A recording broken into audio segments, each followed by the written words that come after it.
10 minute के, बिना रुके, बिना थके, बिना पानी पिए एक ऐसा बजट पेश किया है जिसमें चाहे हमारी महिलाएं हो, चाहे हमारे किसान हो, चाहे हमारे बड़े उद्यमी हो, चाहे हमारे एमएसएमई के उद्यमी हो, चाहे हमारे विद्यार्थी हो, चाहे हमारी आंगनवाड़ी केंद्र हो, चाहे हमारी सड़कें हो, हर क्षेत्र को, चाहे हमारे खिलाड़ी हो, कोई भी वर्ग हरियाणा का, चाहे हमारे वंचित लोग हों, कोई भी वर्ग ऐसा हरियाणा का नहीं है जिसका इस बजट में चिंता ना करी गई हो।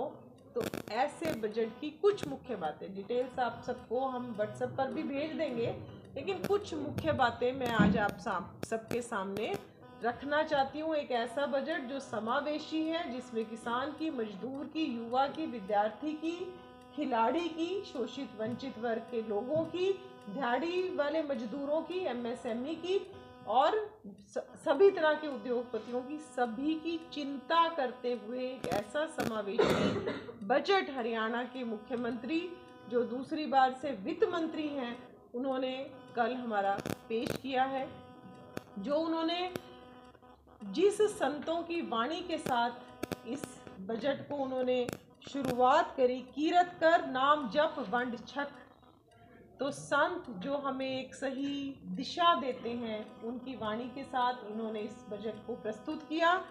2.25 लाख करोड़ रुपए का बजट, जो उन्होंने ही, वो खुद ही एक मापदंड स्थापित करते हैं और पिछले मापदंड को वो खुद ही अपने लिए लाइन लगाते हैं और अगली बार अपने लिए उस लाइन से आगे क्रॉस करते हैं। पिछली बार के बजट से 10% ज़्यादा बड़ा बजट जो है वो उन्होंने इस बार पेश किया। लगातार उन्होंने करीब 15 दिन हरियाणा के कई जिलों में प्रवास किया और 12,000 से भी ज़्यादा सुझाव मुख्यमंत्री जी के पास आए, जिसमें से 5,000, और उन सुझावों में भी उन्होंने हर वर्ग को टच किया। किसान के पास भी गए, उद्योगपति के पास भी गए, महिलाओं के पास भी गए, अलग अलग वर्गों के साथ उन्होंने अलग अलग बैठकें करी और इन 12,000 में से 5,000 सुझाव। जीडीपी इस बार हरियाणा में हो चुकी है और लगभग 3 गुना ही प्रति हरियाणवी की जो आय है, जो औसत भारतीय की आय से ज़्यादा है, वो इस बार उन्होंने हमारे सामने रखी है। और 5वां हरियाणा ऐसा प्रदेश हो गया है जिसमें एक हरियाणवी की जो आय है वो भारत की आय से ज़्यादा हुई है। सबसे बड़ी बात कि हरियाणा में वायु प्रदूषण ठीक हो और हमारा जल प्रदूषण जो है वो ठीक हो, अच्छा हरियाणवियों को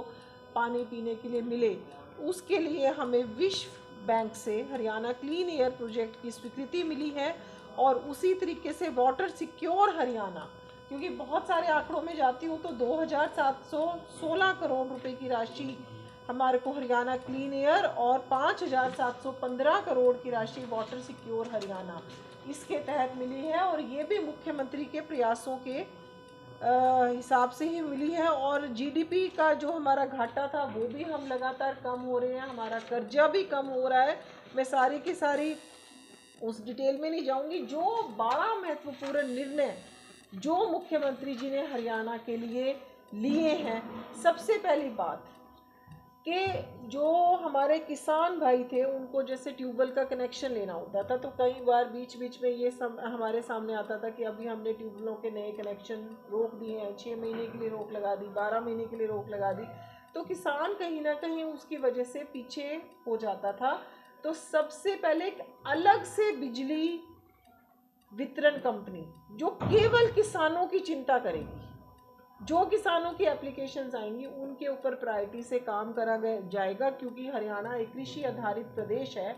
तो ये एक बहुत बड़ा, क्योंकि उनको निर्बाध उनकी बिजली आपूर्ति हो, हरियाणा एग्री डिस्कॉम के नाम से ये पहली बार हरियाणा में हो रहा है कि तीसरा बिजली वितरण कंपनी जो बनाई जा रही है, जो केवल किसानों के लिए चिंता करेगी। फिर कहीं ना कहीं कैंसर का आप देख रहे हो कि रेट पूरे भारत में ही क्या पूरे विश्व में ही कैंसर का रेट बढ़ता जा रहा है। तो 3 लाख हमारी बेटियों को HPV एक वैक्सीन होती है, ह्यूमन पैपिलोमा वायरस इसका जो पूरा नाम है, सर्वाइकल कैंसर से ये वैक्सीन जो है ना हो बच्चियों में सर्वाइकल कैंसर आगे चलकर, तो उससे बचाने के लिए 3 लाख हमारी किशोरियों में इस कैंसर से बचाने के लिए जो है ये वैक्सीन लगाई जाएगी। फिर आपने देखा कि जब से हमारे माननीय अमित भाई शाह जी सहकारिता मंत्री बने हैं, तो सहकारिता ने आपने देखा कि गुजरात में जैसे अमूल डेयरी है, तो अमूल ने एक सहकारिता के क्षेत्र में एक क्रांति लेकर आया है। तो इसी सहकारिता के साथ जो आज हमारी पैक्स थी, वो कहीं ना कहीं सिर्फ अपने लोकल पैक्स के तरीके से काम कर रही थी, लेकिन आज माननीय अमित शाह जी ने पैक्स के साथ के जो भी बड़े काम हैं, चाहे मछली उत्पादन का है, चाहे वहाँ पे आपने डेयरी लगानी है, कोई भी काम आपने करना है, उन सारे कामों को पैक्स के साथ जोड़ दिया है, ताकि गांव में हमारी सेल्फ हेल्प ग्रुप की बहनें अपने पैरों पर खड़ी हों, गांव में और ज़्यादा रोजगार आए। अमूल डेयरी में आप देखते हो बहुत सारी बहनें, वो आज उसमें शेयर होल्डर है एक तरीके से। जो बेनिफिट होता है अमूल डेयरी को, वो उन बहनों को जो वहाँ दूध देती हैं उनको वो बेनिफिट मिलने वाला है। तो इसी कड़ी में आज हमारे केंद्रीय सहकारिता मंत्री ने कहा कि हरियाणा में भी हर गांव में पैक्स हो, और वो मजबूत पैक्स हो जो लोगों को रोजगार जिसको उसको जोड़े। तो 300 हमारी जो घाटे वाली पैक्स चल रही थी, उनको आज हम चिंता करके मेन मुख्य धारा में लाएंगे, और हर गांव में पैक्स स्थापित करी जाएंगी, और महिला पैक्स पर भी जो है हमारे मुख्यमंत्री जी जोर दे रहे हैं। फिर हमारा एआई का मॉडल, जैसे आपने देखा कि पूरे के पूरे भारत में अभी अंतर्राष्ट्रीय एआई समिट हुआ, और जिसमें चिंता करी गई कि किस तरीके से केंद्रीय बजट में भी जितनी कंपनियां 2037 तक भारत में निवेश करेंगी उनको टैक्स हॉलिडे दी गई है। तो उसी कड़ी में मुख्यमंत्री जी ने भी कि हरियाणा इसमें एआई के क्षेत्र में पीछे ना रहे, हम शुरू करेंगे। ऊर्जा के क्षेत्र में जैसे कि हमारे यहाँ से सांसद भी हैं, हमारे पूर्व मुख्यमंत्री रहे, ऊर्जा के क्षेत्र में एक नया आयाम पूरे के पूरे भारत में वो स्थापित करने की चिंता कर रहे हैं। तो उसी कड़ी में कि भारत पूर्णतया ऊर्जा में स्वावलंबी बने, तो इस बार एक बहुत महत्वपूर्ण कदम लिया गया है कि जितने भी सरकारी हमारे संस्थान होंगे वो सारे के सारे उनमें सौर ऊर्जा इंडिपेंडेंट हो जाएंगे, उनको बिजली की ज़रूरत नहीं पड़ेगी। तो वो चिंता इस बार हमारी मेक इन मुख्यमंत्री जी ने किया है कि सारे के सारे सरकारी भवन जो है सौर ऊर्जा परिसर में बदले जाएंगे। फिर मेक इन हरियाणा, उसमें हम नई नई नीतियां लेकर आ रहे हैं कि कैसे हम उनको टैक्स में कंसेशन दें, कैसे हम उनको सब्सिडीज़ दें। मेक इन हरियाणा जैसे मेक इन इंडिया की भारत में मोदी जी चिंता करते हैं, तो मुख्यमंत्री जी मेक इन हरियाणा के नए निवेश आएँ और नए नए हमारे यहाँ पर उद्योग आएँ और बच्चे भी अपने पैरों पर खड़े हों, क्योंकि जब निवेश आता है हरियाणा में तो यहाँ के युवाओं को रोज़गार मिलता है, उसकी चिंता हम कर रहे हैं। फिर HSIDC में सक्षम नाम से एक विशेष जो है वो फंड जो है वो इकट्ठा दिया जाएगा, सक्षम नाम से 500 करोड़ रुपए का। फिर न्यूनतम मजदूरी, क्योंकि मैंने आपको बोला कि शोषित वंचित लोगों के साथ भी आज हरियाणा खड़ा है, हरियाणा के मुख्यमंत्री खड़े हैं। तो न्यूनतम मजदूरी 11,257 रुपये से बढ़ाकर 15,250 रुपये कर दी जाएगी। फिर आपने पिछले दिनों देखा कि परीक्षाओं में कहीं ना कहीं कोई ना कोई घोटाला की नकल हो गई, जो अपेक्षित लोग थे उनको अपेक्षित रिजल्ट नहीं मिले, जो लोग पात्र थे उनको अपेक्षित रिजल्ट नहीं मिले। तो इन सारी चीज़ों को ध्यान में रखते हुए हर जिले में एक ऐसा परीक्षा केंद्र जिसमें पढ़ा लिखा बच्चा जब आ रहा है, परीक्षा देने आ रहा है, तो ना तो किसी तरीके की चीटिंग हो, ना जो पात्र है उसके साथ कोई भी गड़बड़ हो। तो आदर्श परीक्षा केंद्र जो है PPP मॉडल पर हर जिले में स्थापित किए जाएंगे।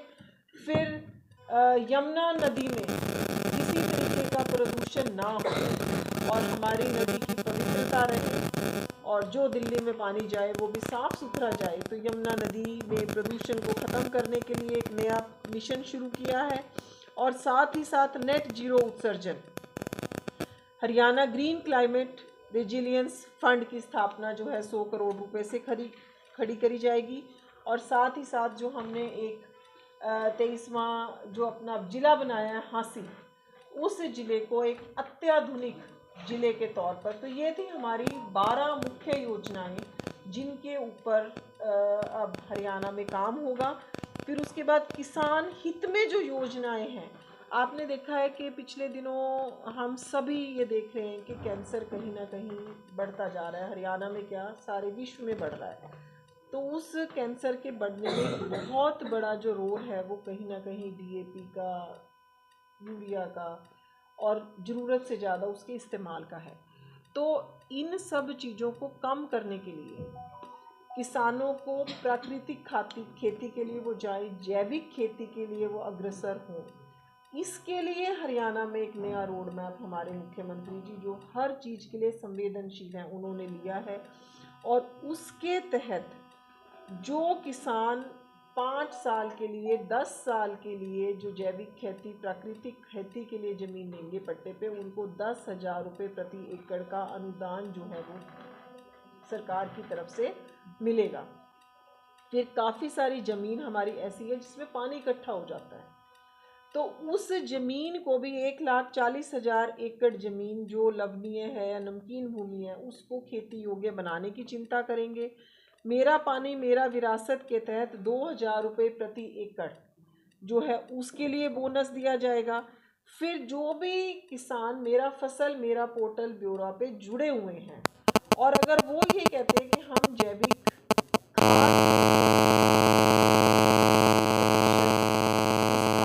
सब्सिडी दी जाएगी, क्योंकि जैविक खाद कहीं ना कहीं केचुए से बनती है। और इस खाद को जब हम डालते हैं अपनी ज़मीन में, तो ज़मीन की उर्वरा शक्ति भी बढ़ती है और ज़मीन में नाइट्रोजन, जो आज हम कृत्रिम नाइट्रोजन दे रहे हैं, अगर केचुए से हम खाद देते हैं तो उसमें ऑटोमेटिक नाइट्रोजन जो है वो उस ज़मीन में बढ़ती है। फिर पीएम कुसुम योजना के तहत जो हमारे किसान हैं उनको हम सौर ऊर्जा पंप, क्योंकि एक तरफ तो हम किसानों के लिए एक अलग तीसरा बिजली वितरण निगम जो है वो स्थापित कर रहे हैं, लेकिन साथ ही साथ 35,000 से ज़्यादा हम नए सौर ऊर्जा पंप लगाएंगे, तो ताकि किसान जो हैं वो बिजली पर आश्रित ही ना रहें, सौर ऊर्जा के तहत उनके पास चलेंगे। और साथ ही साथ प्राकृतिक खेती के लिए 2,000 एकड़ का एक क्लस्टर बनाया जाएगा। इस क्लस्टर में 2,000 एकड़ का जो क्लस्टर होगा, इसमें अगर किसानों को कोई भी नुकसान होगा तो उसकी भरपाई की चिंता फिर सरकार हमारी करेगी। लाडो लक्ष्मी योजना जिस तरीके से मुख्यमंत्री जी लेकर आए, अभी तक हमने पहली इसकी जो कड़ी थी उसमें 1 लाख तक की जिन बहनों की आमदनी थी उनको लाडो लक्ष्मी के साथ जोड़ा था।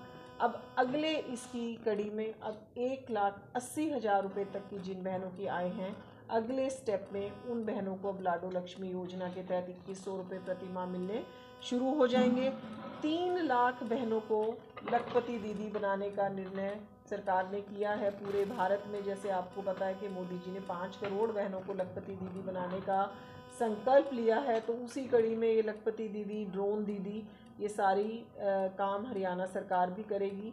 और उसके बाद पिंक जो है बसें, हमारी पिंक कैब जो है वो शुरू होने वाली है हरियाणा में। पिंक कैब के माध्यम से पहले तो हमारी बहनों को ड्राइविंग के लिए ट्रेनिंग दी जाएगी और फिर 10 लाख रुपए तक का, जैसे उसने अपनी टैक्सी खरीदनी है तो उसको 10 लाख रुपए तक का बिना ऋण के, ब्याज मुफ्त, बिना ऋण के उनको लोन जो है वो उपलब्ध कराया जाएगा। फिर हमारा महिलाओं की वर्क प्लेस सेफ्टी फंड, ये बहनें जो हैं जहाँ पर काम पर जा रही हैं वहाँ पर उनके लिए सेफ्टी रहे, वर्क प्लेस सेफ्टी के लिए 5 करोड़ जो है उसका फंड उपलब्ध कराया जाएगा। फिर हमारे पूरे के पूरे हरियाणा में 1,000 आंगनवाड़ियों को तो हम सक्षम आंगनवाड़ी बनाने जा रहे हैं और 1,000 आंगनवाड़ियों को अपग्रेड करके कि वहाँ छोटे बच्चे प्ले स्कूल वो बने, उसकी चिंता हम कर रहे हैं। महिलाओं के लिए बसें बढ़ाई जा रही हैं और अगर महिलाओं के नाम पर गाड़ी होगी तो उसमें 1% जो है करों में छूट दी जाएगी। और 7 जो हमारी तहसील हैं, जैसे स्मालखा है, महम है, वहाँ पर जैसे अभी हमारे मेरे ख्याल से 33 महिला थाने चल रहे हैं। इन 7 जगहों पर हमारे और ज़्यादा महिला थाने हो जाएंगे ताकि हमारी महिलाएं जो हैं वो और सुरक्षित रहें। युवाओं के लिए जो अग्निवीर हैं, आज तक जिनके लिए कांग्रेस बार बार शोर मचाती रही, तो 20% हमारे पुलिस में अग्निवीरों के लिए आरक्षण रहेगा। खिलाड़ियों को हम हर जिले में खिलाड़ियों के लिए केंद्र जो है वो स्थापित करने वाले हैं, जिसमें कोई ना कोई पुराना जो खिलाड़ी है जो अंतर्राष्ट्रीय ख्याति प्राप्त है, तो उनको कोच के रूप में वहाँ पर नियुक्त किया जाएगा। खेलो इंडिया केंद्र बनाए जाएंगे। और साथ ही साथ दीनदयाल उपाध्याय ग्रामीण कौशल योजना के तहत 20,000 से ज़्यादा हमारे ग्रामीण युवाओं को कौशल दिया जाएगा। फिर हमारा मुख्यमंत्री अप्रेंटिस प्रमोशन स्कीम, इसके तहत जो छात्रवृत्ति है वो 1-1,500 के करीब जो बच्चे हैं उनको हम वजीफ़ा देंगे। वैध रूप से बाहर गए हैं और जैसे बच्चों की वहाँ किसी वजह से डेथ हो जाती है, तो उनको सहायता देके उन बच्चों की डेड बॉडी लेकर आने की चिंता करेंगे, क्योंकि पिछले दिनों हमने देखा कि डंकी रूट से बहुत सारे बच्चे बाहर जा रहे थे, तो उसके ऊपर भी हमारे मुख्यमंत्री जी ने एक कार्रवाई करी है। जो एजेंट्स उनको भेजते हैं उनकी रजिस्ट्रेशन हरियाणा में शुरू हो गई है, और कोई भी बच्चा अवैध रूप से बाहर ना जाए, क्योंकि जब बच्चा बाहर जाता है अवैध रूप से और उसकी डेथ भी हो जाती है, तो हम चाह के भी उसकी बॉडी नहीं ला सकते वापस। तो उस सारे के सारे सिस्टम को ठीक करने की चिंता मुख्यमंत्री जी ने करी है। और नए 700 नए हरिहित स्टोर पूरे के पूरे हरियाणा में खोले जाएंगे।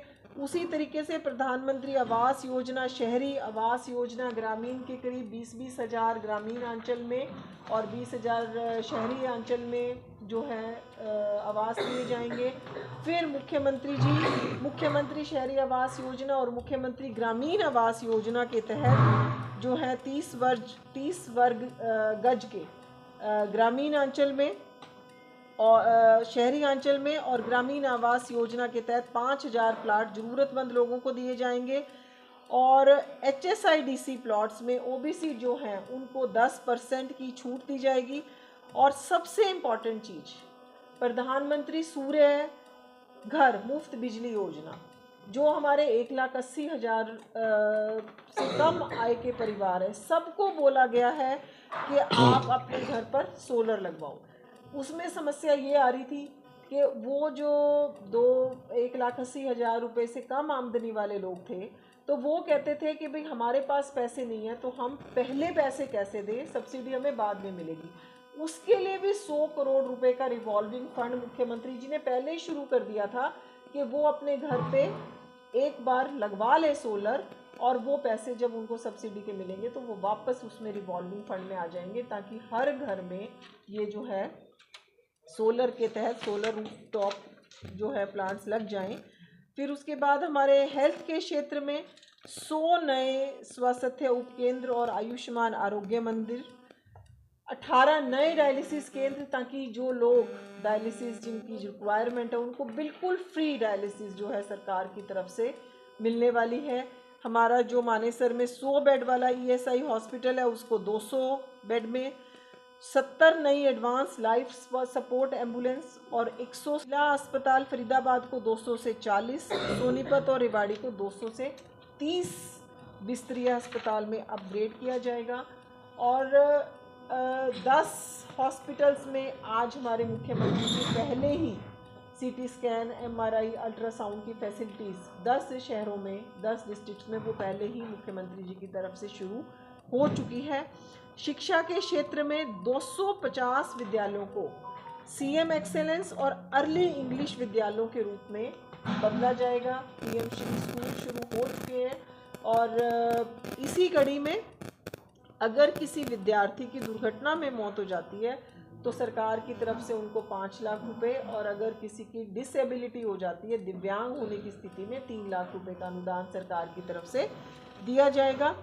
HSIDC जैसे हम चाइना में देखते थे कि वहाँ पर जो है उद्योगपति, उनको लैंड जो है वो लीज पर मिलती है, तो इसलिए कहीं ना कहीं चाइना हमसे ज़्यादा आगे उद्योग के क्षेत्र में रहता रहा है। तो तो उसी तरजीह पे चलते हुए अब HSIDC उद्योगपतियों को जो लैंड जो है वो लीज पे देगी। तो उससे क्या होगा कि जो उद्योगपति हैं उनकी प्राइमरी इन्वेस्टमेंट कम हो जाएगी, क्योंकि जब उनको ज़मीन लीज पर मिल जाएगी तो जो आज कहीं ना कहीं फैक्ट्री लगाने में उनकी इन्वेस्टमेंट होती है वो कम हो जाएगी। तो ये हम लेकर आ रहे हैं, एडवांस रूलिंग पोर्टल बना रहे हैं ताकि जो बाहर से निवेशक आएँ उनकी समस्याएं ना हों, और साथ ही साथ 10 एकड़ में Indian institute of handloom technology, ये जब पिछले दिनों पानीपत में आए थे मुख्यमंत्री जी बजट पे चर्चा करने के लिए, तब उसी दिन ये घोषणा कर गए थे, क्योंकि जैसे ये हैंडलूम की नगरी है पानीपत, तो वहाँ पर बच्चे आएंगे, बच्चे पढ़ेंगे, और साथ ही साथ ये बच्चों को कहीं ना कहीं साथ के साथ रोजगार भी मिल जाएगा।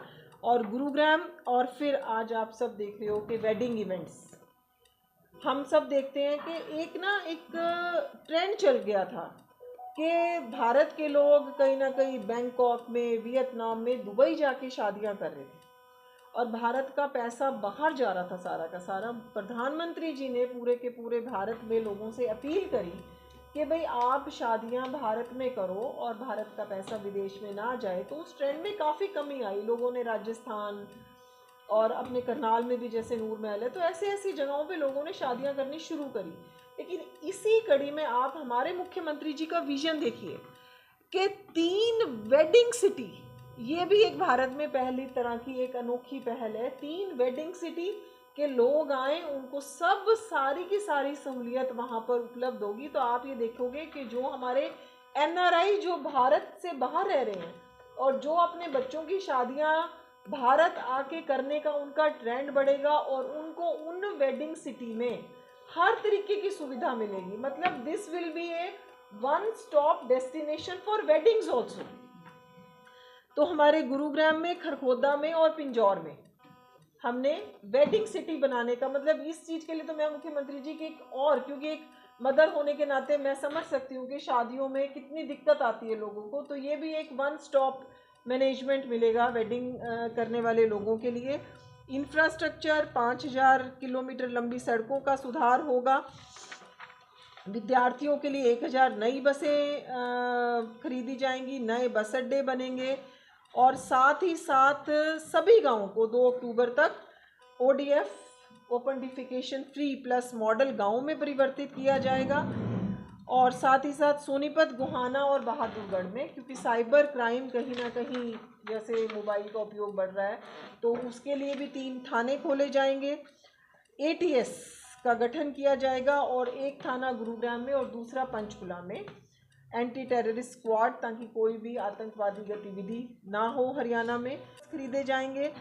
और मीडिया कर्मी मेरे सामने बैठे हुए हैं, आप सबको भी मैं बधाई देती हूँ कि आपात स्थिति में जो आपको 2.5 लाख रुपए की सहायता दी जाती थी, उसको बढ़ाकर 5 लाख रुपए कर दिया गया है। चिट्ठा बहुत बड़ा है, लेकिन सारी बातें मैं पढ़ भी नहीं पाई। लेकिन बड़ी बात ये थी कि मनोहर जी ने एक योजना लागू की थी, कैशलेस स्कीम, हेल्थ की, आरोग्य कैशलेस स्कीम थी, जिसकी 3 बार बजट में घोषणा हो चुकी है, लगातार 3 बार बजट में, लेकिन आज तक ना तो पत्रकारों को कार्ड मिले। मतलब वो वाली बात आपकी रखेंगे। और वैसे भी नहीं, एक बात और भी, दूसरी बात मैं आपको बताती हूँ कि उसकी भी चिंता मुख्यमंत्री जी कर रहे हैं। और दूसरी बात मैं आपको बताती हूँ कि हमने जो आयुष्मान है उसको 1.8 लाख से अगर ज़्यादा 3 लाख तक की आए हैं तो सिर्फ 1500 रुपये आपको देने पड़ते हैं। अब 1800 हो गए होंगे 1500 से, और 3 लाख से 5 लाख रुपए तक आए हैं, तो वो भी एक राशि देके आपको देकर उसमें आप आयुष्मान के सारे लाभ ले सकते हो। तो इतनी कम पैसे देकर आप देते हो। पत्रकारों को तो इतना नहीं है, मतलब केवल पत्रकारों को जो सोचा था कि कैसे स्कीम लागू होगी, वो सबसे बड़ी बात की हरियाणा में लगभग 1.5 से 2 लाख पत्रकार में, चलो उसके लिए मुख्यमंत्री जी से कोई घोषणा नहीं, उसके लिए मुख्यमंत्री जी से मैं स्पेशल आवेदन करूंगी कि भाई हम इसके लिए भी आपने एक बात देखते हैं, कर्ज तो बड़ा ही है। किसी कर्ज की परसेंटेज जो है हरियाणा की GDP से होता है। मैं आंकड़े पढ़ना नहीं चाह रही थी, पर अगर आप बोलोगे तो मैं आंकड़ों में चली जाती हूँ। GDP से लेते हैं हम कि परसेंटेज आपकी कर्ज की कितनी है। मैं आपको एग्जैक्ट आंकड़े भी अभी आपको बता देती हूँ। देखो जीडीपी जो है 3 गुना हो गई। पहले हमारी जो 2014-15 में जीडीपी थी वो 4,37,145 करोड़ रुपए थी।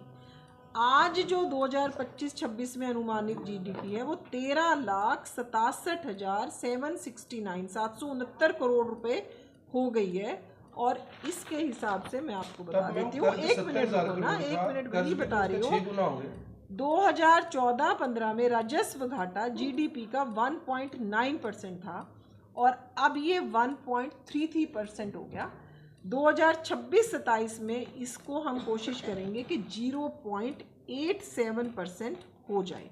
है या नया एक्वायर करना है तो इसकी सारी चीजें अब क्लियर होंगी। लेकिन ये कंफर्म है कि 600 एकड़ में ग्रीनफील्ड एयरपोर्ट ये करनाल को सौगात मिली है। सरकार